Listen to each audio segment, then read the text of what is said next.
Intelligence का मतलब होता है बुद्धि, अकल या दिमाग।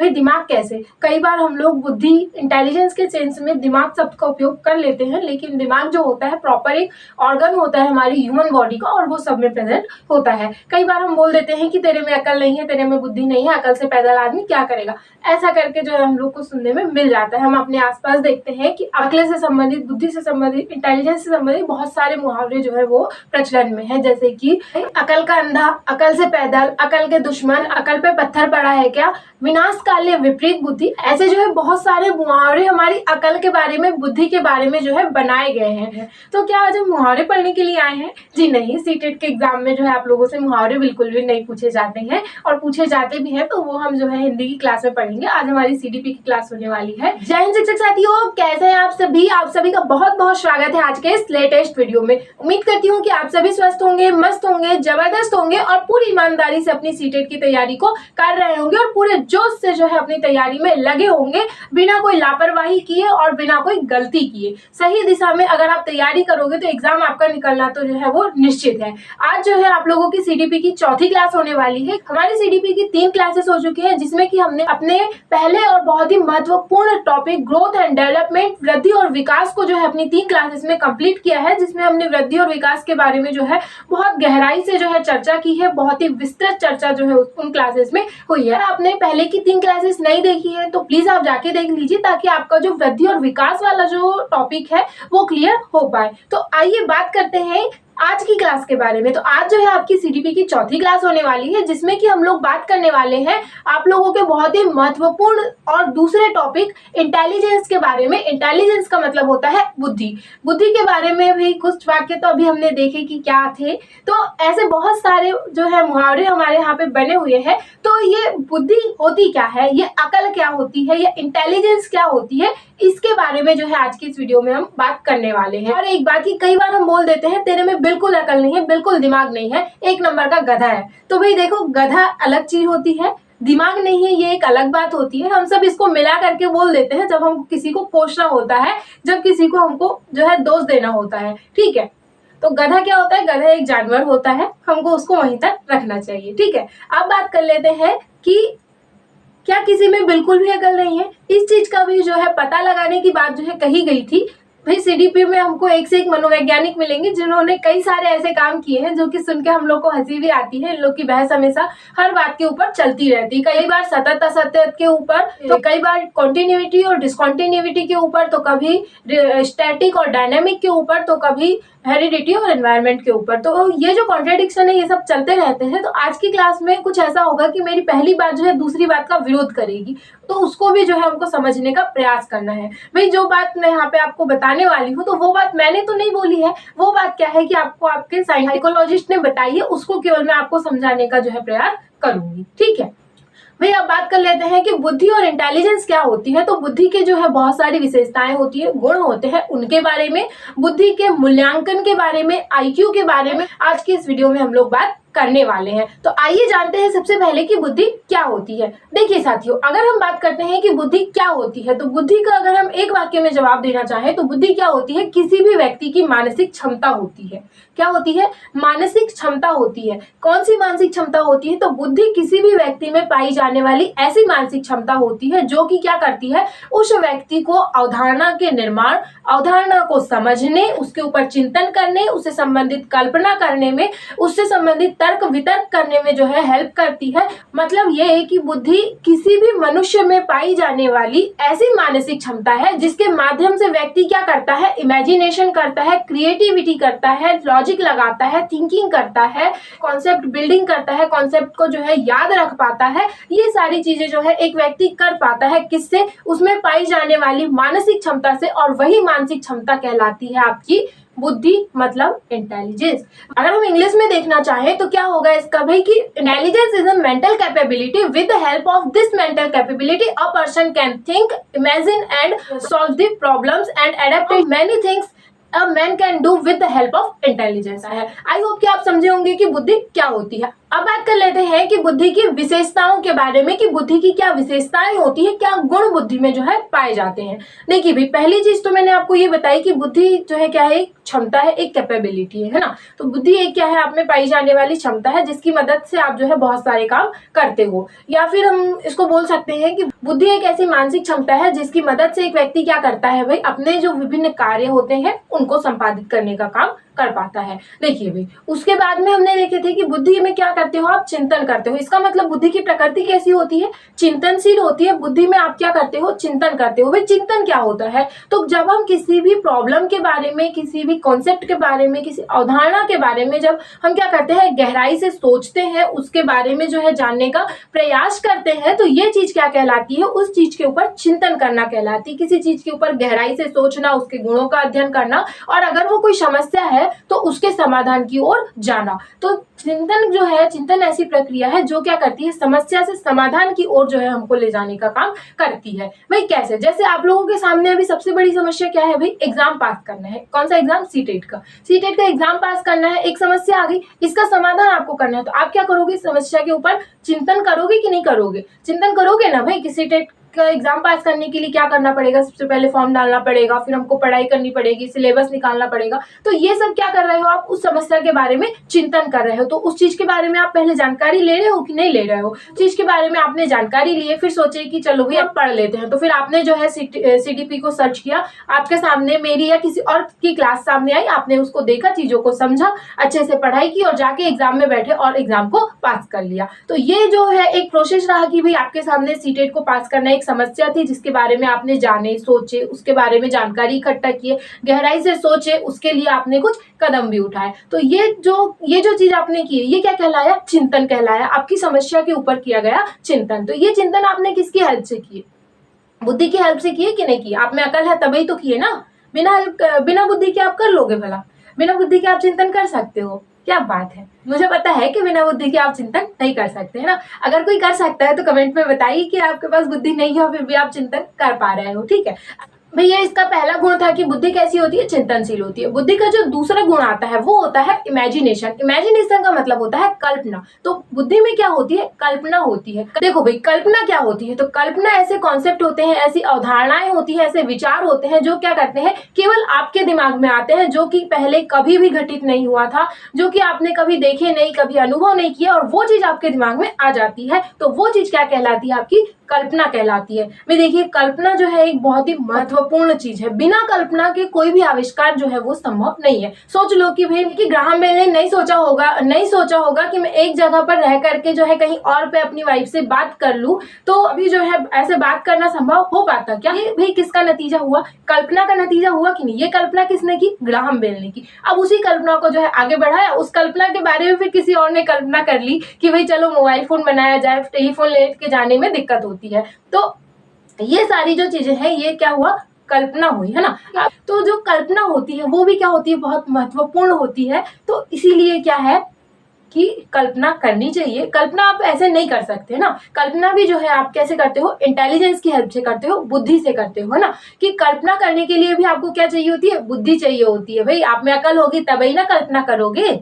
देखिए भाई, जो आपकी बुद्धि होती है वो कैसी होती है, आपकी बहुआयामी होती है, मतलब मल्टी डायमेंशनल होती है। इंटेलिजेंस कैसी होती है, मल्टी डायमेंशनल होती है, मतलब कि बुद्धि का जो है कोई एक आयाम नहीं होता, कोई एक दिशा इसकी नहीं होती है। आपकी बुद्धि जो है आपके लिए चिंतन का भी काम करती है, तर्क वितर्क का भी काम करती है। तो सोचने का, कल्पना करना, अवधारणा बनाना, बहुत सारी चीजें जो है आपकी बुद्धि आपके लिए करती है। तो बुद्धि जो होती है वो कैसी होती है, मल्टी डायमेंशनल होती है। बहुत सारे जो है आयाम बुद्धि के होते हैं, ठीक है। तो बुद्धि के आयामों की जो चर्चा है हम लोग बहुबुद्धि सिद्धांत में करने वाले हैं। देखो भाई, बुद्धि आपकी स्टैटिक भी होती है, डायनेमिक भी होती है। मतलब स्टैटिक मतलब कि स्थायी भी होती है, और डायनेमिक मतलब परिवर्तनशील भी होती है। भाई एक दोहा तो आपने सुने ही होंगे कि जाकी जितनी बुद्धि हो उतनी वो बतलाए, ताको बुरा न मानिए और कहाँ से लाए। इसका मतलब ये होता है कि जिसकी जितनी बुद्धि होती है वो उतनी ही बुद्धि दिखलाता है। इसका मतलब ये है कि बुद्धि दिखाना भी है, आप दिखा तो नहीं पाओगे कि मेरे पास इतनी बुद्धि है, ऐसा नहीं है। इसका मतलब ये है कि किसी भी बारे में सोचना, किसी चीज के बारे में थिंकिंग करना, लॉजिक लगाना, चिंतन करना, समस्या का समाधान करना, वो जो है वो कोई भी व्यक्ति किससे करेगा, उसके पास जितनी इंटेलिजेंस होगी, जितनी बुद्धि होगी उसी स्तर का जो है वो सोच पाता है ना। तो उसी स्तर से जो है वो समस्या का भी समाधान करेगा। तो वो दोहे में हमको यही बात समझाई जा रही है कि जिस व्यक्ति के पास जो बुद्धि होगी, जो उसका स्तर होगा, वो उसी स्तर से जो है उसी किसी भी चीज के बारे में सोचेगा, किसी भी चीज के बारे में समझेगा। हमको जो है उसको बुरा भला कहने की या उसके बारे में गलत धारणा बनाने की जो है बिल्कुल भी जरूरत नहीं है, क्योंकि बुद्धि जो है एक स्थायी फैक्टर होती है। उसमें जो है आप कुछ नहीं कर सकते हो, जो मिल गई है तो मिल गई है, जो नेचुरली है तो है, उसमें आप कोई चेंज नहीं कर सकते हो। और अगर कम भी पड़ गई, मान लीजिए कि उसमें आप एडवांस कुछ कर सकते थे, तो आप किसी और की बुद्धि मांग के नहीं ला सकते हो कि मेरे को बुद्धि दे दो, काम चला लूंगा, ऐसा जो है नहीं होता है। लेकिन बुद्धि को तो इस दोहे से तो बता दिया भाई कि बुद्धि स्थायी है, लेकिन एक दोहा हमने और सुन रखा है भाई कि करत करत अभ्यास के जड़मति होत सुजान, रसरी आवत जात है सिल पर पड़त निशान। इस दोहे का मतलब ये होता है कि बार बार अभ्यास करने से जो जड़ बुद्धि व्यक्ति होता है, हम अभी थोड़ी देर बाद देखेंगे कि जड़ बुद्धि व्यक्ति किसको बोला जाता है, तो जो जड़ बुद्धि होता है उसमें भी क्या है, परिवर्तन किया जा सकता है, उसको भी समझाया जा सकता है। वो उसमें भी, उसकी बुद्धि में भी जो है इंक्रीमेंट हो सकता है, उसकी बुद्धि में भी जो है बढ़ोतरी हो सकती है अगर बार बार अभ्यास किया जाए तो। जिस प्रकार से एक कोमल रस्सी के बार बार आने जाने से कठोर पत्थर के ऊपर निशान पड़ जाते हैं, उसी प्रकार से बार बार प्रयास करने से भी क्या होता है, जो मूर्ख व्यक्ति होता है वो भी क्या होता है, ज्ञानवान हो सकता है। मूर्ख व्यक्ति को भी जो है अकल दी जा सकती है, उसकी बुद्धि के स्तर में जो है क्या किया जा सकता है, इजाफा किया जा सकता है, बुद्धि के स्तर को बढ़ाया जा सकता है। ये जो है इस दोहे का मतलब होता है। तो क्या ये दोहे जो है एक दूसरे के सामने थोड़े उल्टे से प्रतीत नहीं होते हैं? देखिए भाई, हम दोहों की बात तो नहीं करने वाले हैं।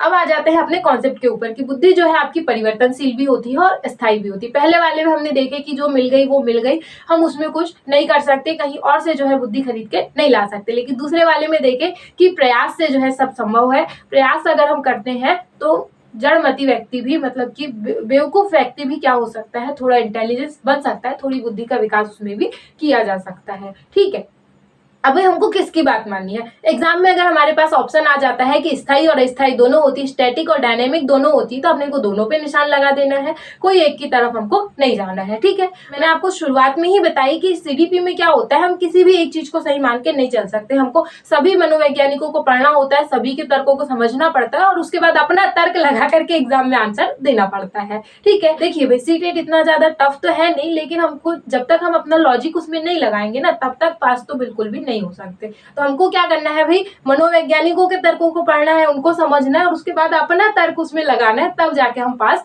हो पाएंगे। और सीटेट ही नहीं, हर एग्जाम का जो है यही हाल है ना। तो अपने को क्या करना है, अपने तर्क के ऊपर काम करना है। हमको जो है इसकी पहली बात के ऊपर अडिग नहीं रहना है कि भाई बुद्धि तो स्थायी है, जो मिल गई है हम क्या कर सकते हैं, ऐसी वाली बातें बैठ करके रोना किस्मत में जो है ना, वो बिल्कुल भी नहीं करना है। हमको जो है दूसरे सिद्धांत पे चलना है, बार बार प्रयास करना है, जो चीज नहीं हो रही है उसको करना ही है, ये सोच करके अगर हम जब प्रयास करते हैं तो जो है वो चीज सफल हो जाती है। हमने देखी करत करत अभ्यास के जड़मति होत सुजान, मतलब कि बेवकूफ को जब अभ्यास से अकल आ सकती है, तो हम में थोड़ी बुद्धि तो है, तब जाकर के हम अपनी टीचिंग ट्रेनिंग पास करके या टीचिंग ट्रेनिंग तक पहुंचे हैं, तो हम भी अपनी बुद्धि को जो है तेज कर सकते हैं प्रयास करके। तो आप लोग भी जो है प्रयास कीजिए, ऐसा मत सोचिए कि हम प्रयास नहीं कर सकते, जो मिल गई वो, तो ये सब जो है ना बेकार की बातें होती है, इन सब के बारे में आपको नहीं सोचना चाहिए। ठीक है, और एज ए टीचर तो बिल्कुल भी नहीं सोचना चाहिए कि बुद्धि स्टैटिक होती है। एक और बात कि बुद्धि स्थायी होती है कि अस्थायी होती है, ये बात, दोनों वाली बात जो है हमको केवल अपने एग्जाम को पास करने के लिए याद रखनी है। अगर हम बात करते हैं हमारे रियल लाइफ में, तो रियल लाइफ में आपको जो है परिवर्तन के सिद्धांत के ऊपर ही रहना है कि कोई भी चीज आपसे नहीं बन रही है तो आपको उसको क्या करना है भाई, अपने प्रयास से संभव करना है, आपको उसके ऊपर प्रयास करना है जब तक आपसे वो चीज नहीं हो जाती। और यही जो बात है आपके स्कूल में भी आपको अप्लाई करनी है, बच्चों के ऊपर भी, कि बच्चों को भी अगर कोई चीज नहीं आ रही है तो आप अपने पढ़ाने की विधि बदलिए, पढ़ाने के तरीके बदलिए और ईमानदारी से पढ़ाइए, है ना। क्योंकि देखिए, टीचिंग जो है ना वो एक रिस्पॉन्सिबिलिटी है, एक जॉब जो है टीचिंग कभी भी नहीं होती है। अगर आपको लगता है कि आप पढ़ा नहीं सकते तो छोड़ दीजिए, कोई जरूरत नहीं है। ऐसे टीचरों की जरूरत नहीं है हमारे देश को, क्योंकि जिनको पढ़ाना नहीं आता है। हमारा समाज वैसे भी जो है बहुत सारी दिक्कतों से जूझ रहा है। अब अगर टीचर भी बेवकूफ हो गए तो हो गया, फिर तो देश का क्या होगा। आप लोगों को जो है अच्छे से पढ़ाना है, परिवर्तन के सिद्धांत को जो है मान के हम लोग को चलना है। ठीक, अपनी बुद्धि का भी प्रयोग इसमें करना है। देखिए भाई, आपकी जो बुद्धि होती है वो क्या करती है, आपको एडेप्टेशन में हेल्प करती है। एडेप्टेशन का मतलब होता है अनुकूलन। अनुकूलन क्या होता है कि अपने आप को दशाओं के अनुरूप ढालना, मतलब अपने आप में परिवर्तन करना। अब चाहे वो माहौल के अनुसार हो या मौसम के अनुसार हो या भौगोलिक दशाओं के अनुसार हो, ठीक है, किसी भी चीज में परिस्थिति के अनुसार अपने आप में परिवर्तन करना ही क्या होता है, अनुकूलन होता है। और अनुकूलन की जो प्रक्रिया होती है, एडेप्टेशन की जो प्रोसेस होती है, वो आपकी किससे संभव हो पाती है, आपकी इंटेलिजेंस से संभव हो पाती है। आपकी जो इंटेलिजेंस होती है वो क्या करती है, आपको इस चीज में हेल्प करती है। बुद्धि के माध्यम से ही आप क्या कर सकते हो, अनुकूलन कर सकते हो। भाई मान लीजिए कि अभी आपको सीटेट का पेपर पास करना है, तो आपकी जो दिनचर्या थी आपने उसमें बदलाव किए कि नहीं। आपने अब दिन को 24 से 48 घंटे का तो नहीं बना लिए होगी कि एग्जाम डेट आ गई तो दिन को 24 से 48 कर लेते हैं, ये भी तो ऐसा जो है संभव नहीं है। हम क्या कर सकते हैं, अपनी दिनचर्या में मतलब अपने आप में परिवर्तन कर सकते हैं कि भाई हम 8 घंटे सो रहे थे तो सोने का टाइम 2 घंटे कम कर दिया, घूमने का कम कर दिया, जो भी अदर एक्टिविटीज होती है उनका टाइम कम कर दिया और उस टाइम को हमने कहाँ लगा दिए, पढ़ाई पे लगा दिए, ठीक है। तो ये परिवर्तन आपने किए, तो यही जो परिवर्तन करना कहलाता है, क्या कहलाता है, अनुकूलन कहलाता है। और अनुकूलन की जो प्रक्रिया है वो हम किससे कर पाते हैं, बुद्धि से कर पाते हैं। भाई मान लीजिए कि आप किसी ऐसे स्थान पे चले गए जहां पर ठंड बहुत ज्यादा है या बारिश बहुत ज्यादा हो रही है। अगर बारिश हो रही है तो आप छाता ओढ़ लोगे, ये तो नहीं सोचोगे कि बारिश को कैसे रोके, है ना। अगर ठंड ज्यादा है तो ठंड ज्यादा है तो आप स्वेटर पहनोगे। ठंड को कम करने के बारे में थोड़ी सोचोगे कि भाई मौसम में कैसे बदलाव किया जाए। तो ऐसा जो है हम लोग नहीं सोचते हैं, ऐसा पॉसिबल भी नहीं है। अब भाई कुछ अलग किस्म के लोग रहते हैं, वो लोग सोच लेते हैं, तो उनके बारे में हमको बात नहीं करनी है, उनकी बुद्धि की तो भाई कहने ही क्या, ठीक है। तो एक बार रिवाइज कर लेते हैं कि इंटेलिजेंस क्या होती है, आपकी एक मेंटल कैपेबिलिटी होती है, मतलब कि जो बुद्धि होती है आपकी वो क्या होती है, एक मानसिक क्षमता होती है जो कि आपको क्या करती है, आपको क्रिएटिविटी मतलब की रचनात्मकता, इमेजिनेशन मतलब की कल्पना, प्रॉब्लम सॉल्विंग, लॉजिक, थिंकिंग, इन सभी जो प्रक्रियाएं होती है और भी जो विभिन्न आपके कार्य होते हैं जैसे कि एडेप्टेशन हो गया, ये सारी चीजों में आपको जो है हेल्प करती है। आप ये सारी चीजें जो है बुद्धि के माध्यम से ही कर पाते हो। बुद्धि के गुणों में हमने क्या देखे कि बुद्धि क्या होती है, आपकी चिंतनशील होती है, मतलब बुद्धि में चिंतन होता है। तर्कशील होती है, मतलब बुद्धि में तर्क होते हैं, वितर्क होते हैं। आपकी बुद्धि में क्या होती है, कल्पनाशीलता होती है, मतलब इमेजिनेशंस होती है कि बुद्धि के माध्यम से ही आप क्या करते हो, इमेजिनेशन कर पाते हो। आपकी बुद्धि जो है स्टैटिक भी होती है, डायनेमिक भी होती है, मतलब ये है कि आपकी जो बुद्धि होगी वो क्या होगी भाई, अस्थायी भी होगी, स्थायी भी होगी, परिवर्तनशील भी होगी, तो कहीं पर स्थायी भी हमको देखने को मिलेगी। और क्या होती है, ये बहुआयामी होती है, मतलब मल्टी डायमेंशनल होती है, ठीक है। इतनी बात आप लोग समझे। अब बात कर लेते हैं कि क्या बुद्धि के ऊपर किसी भी चीज का प्रभाव पड़ता है। क्या आपकी जो इंटेलिजेंस है कभी कम या ज्यादा हो सकती है।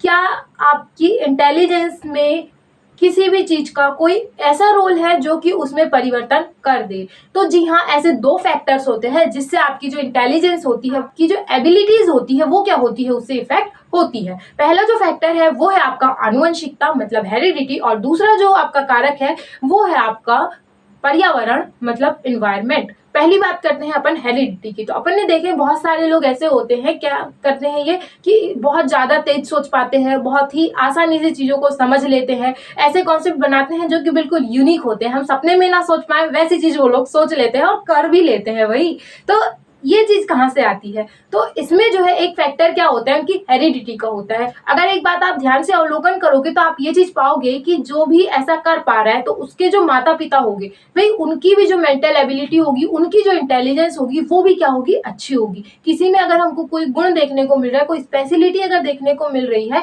तो आप थोड़ा सा अगर उसको बारीकी से अवलोकन करोगे तो आपको ये चीज समझ में आएगी कि उसके जो माता पिता होंगे, पेरेंट्स होंगे, उसके घर का जो माहौल होगा वो भी क्या होगा, वैसा होगा। उसके घर का, उसके आसपास का, उसके समाज का माहौल भी क्या होगा, वैसा ही आपको जो है देखने को मिलेगा।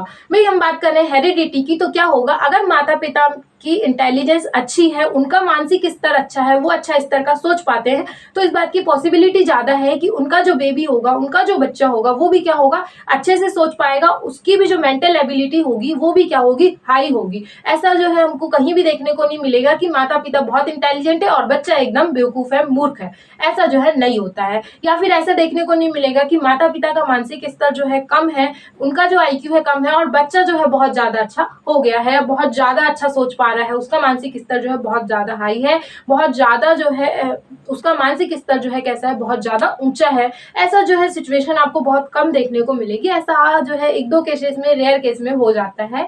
अब वो चीज़ों जो है आप जब आनुवंशिकता को गहराई से पढ़ोगे तो आप समझ पाओगे, ठीक है। दूसरी बात आती है एनवायरनमेंट की। तो भाई देखिए, समाज का आपके एनवायरनमेंट का जो है आपके ऊपर बहुत ही गहरा प्रभाव पड़ता है। भाई मान लीजिए कि आपको जो इंटेलिजेंस है बहुत अच्छी मिली है आपकी हेरिडिटी से, लेकिन आप ऐसी जगह पर चले गए जहाँ पे क्या होता है कि ऐसे लोग रहते हैं जो नेगेटिविटी से भरे हुए हैं, छोटी सोच रखते हैं, बेकार टाइप के लोग हैं।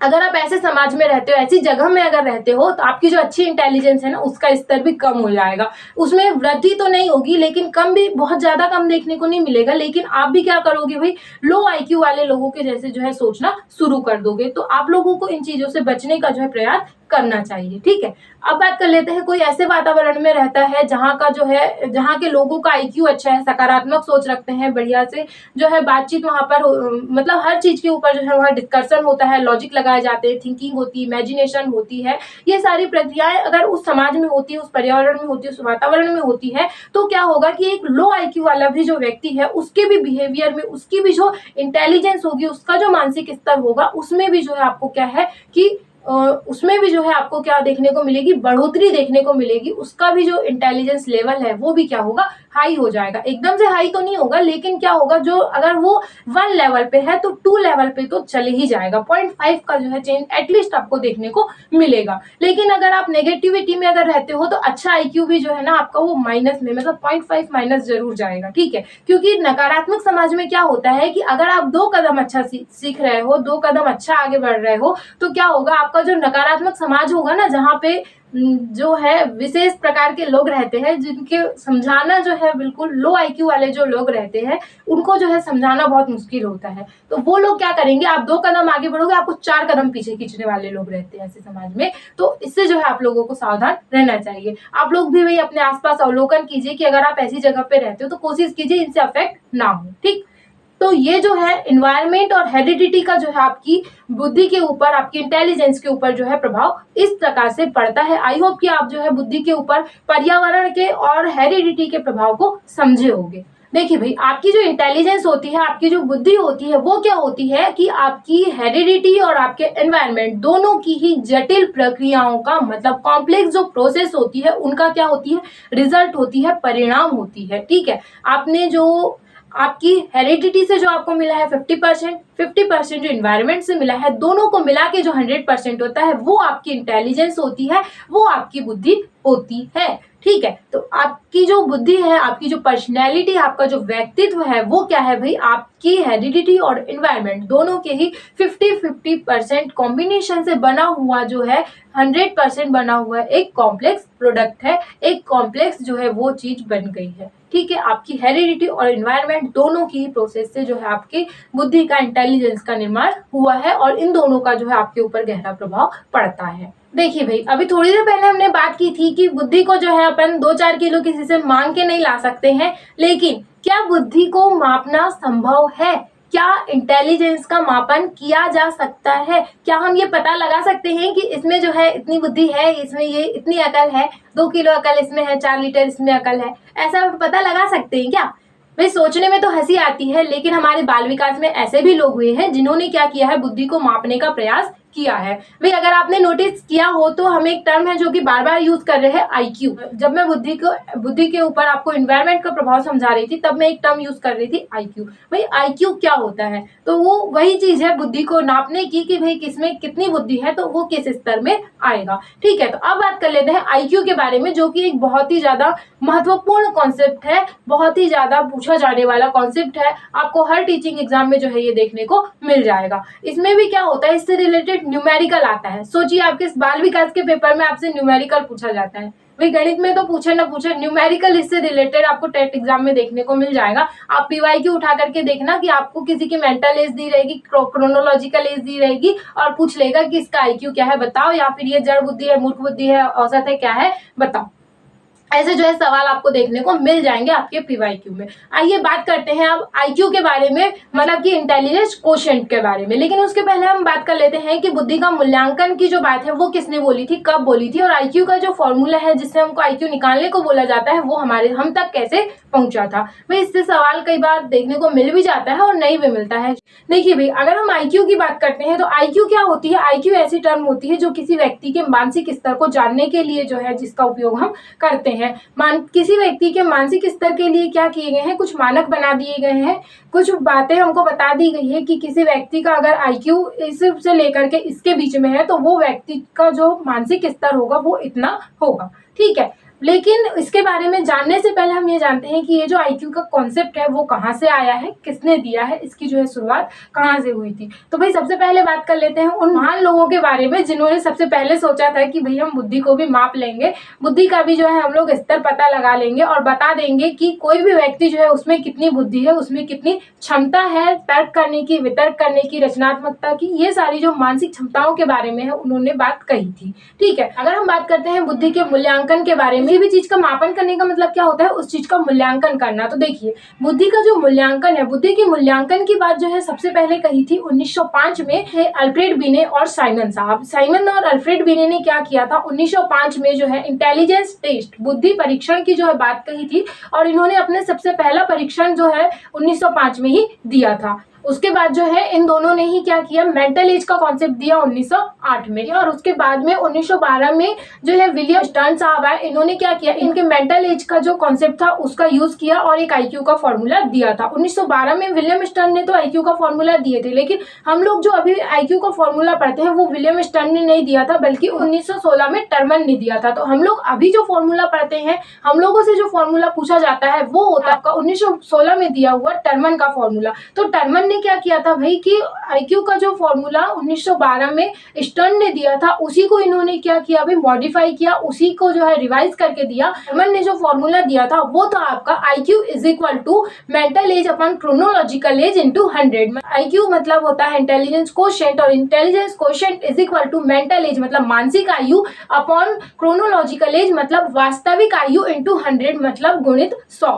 मानसिक आयु बटे वास्तविक आयु गुणित 100 बराबर IQ। ये जो फॉर्मूला है आपको किसने दिया था, टर्मन ने दिया था। और अगर इंग्लिश में हम बात करते हैं तो IQ is equal to mental age upon chronological age into 100। ये क्या था आपका IQ का फॉर्मूला था। भाई जब हम किसी भी मेंटल एज को, जो मेंटल एज, क्रोनोलॉजिकल एज और 100 का जब मल्टीप्लाई करेंगे तो कुछ ना कुछ नंबर हमको मिलेंगे। तो इन्होंने जो है इसके अनुसार कुछ नंबर्स हमको दिए और कुछ कैरेक्टरिस्टिक्स दी, कुछ जो है नाम इन्होंने बताए। तो आइए जानते हैं कि बुद्धि लब्धि मतलब कि IQ और उसकी स्थिति यानी कि सिचुएशन के बारे में। भाई देखिए जिस व्यक्ति का जो है IQ लेवल 25 से कम होता है मतलब लेस देन 25 होता है, ऐसे व्यक्ति को बोला जाता है जड़ बुद्धि और इसको इंग्लिश में बोलते हैं इडियट। तो इडियट जो है हम किसी को भी बोल देते हैं, तो किसी को भी इडियट नहीं बोलना चाहिए। ये लोगों का IQ क्या होता है भाई 25 से कम होता है और ऐसे लोग जो होते हैं बहुत ही कम होते हैं, रेयर होते हैं। ऐसे ही सबको जो है इडियट नहीं बोलना चाहिए। इसके बाद इन्होंने बताया कि जिनका IQ जो है 25 से लेकर के 49 के बीच में होगा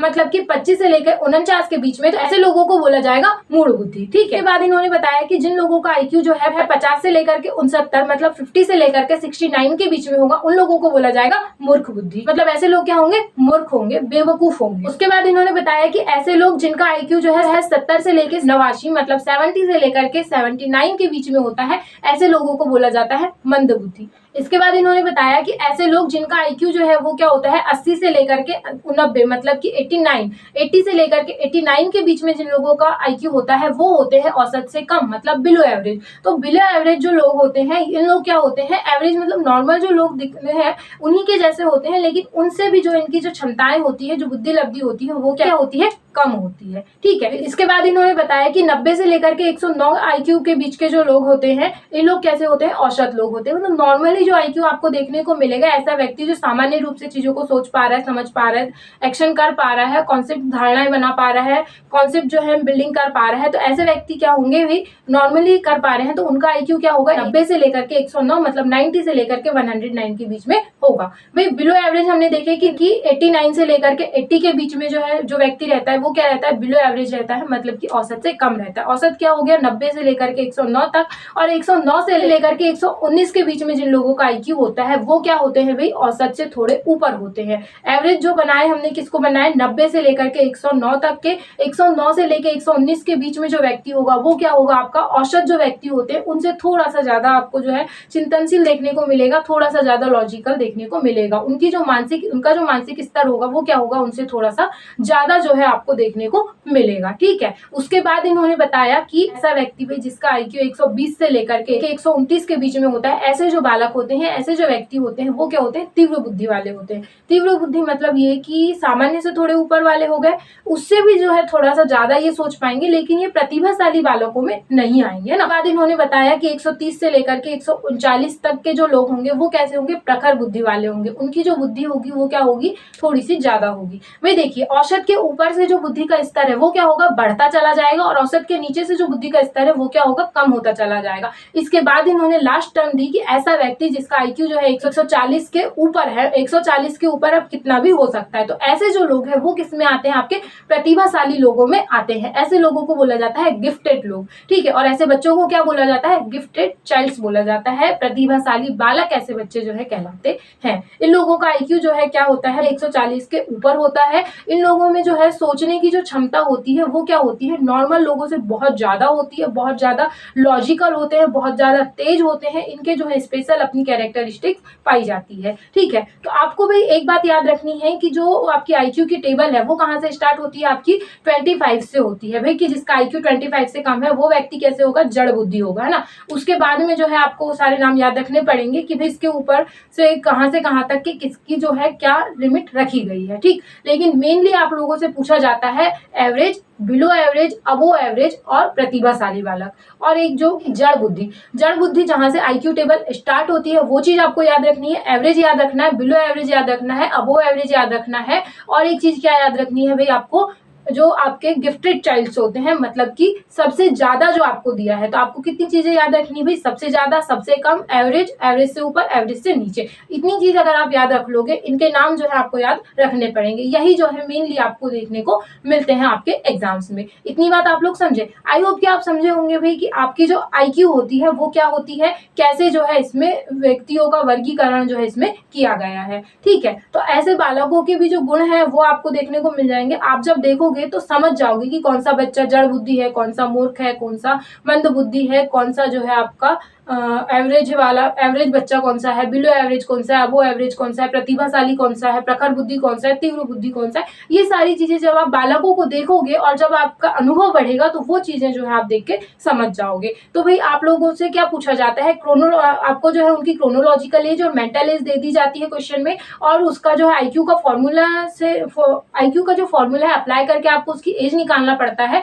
और फिर आपको बताना पड़ता है कि वो बच्चा कैसा होगा। जैसे आपको जो है किसी की मेंटल एज दे दी गई, क्रोनोलॉजिकल एज दे दी गई, और उसका आईक्यू आपने निकाला भाई 125, तो आपको ये बताना पड़ेगा कि वो जो 125 आईक्यू वाला बच्चा है वो आपका तीव्र बुद्धि का है। ये बात आपको जो है निकाल के बतानी पड़ेगी। तो ये जो टेबल है बहुत इंपॉर्टेंट है, आपसे हर टीचिंग एग्जाम में पूछी जाती है, तो इसको आप जो है अच्छे से याद कर लीजिएगा।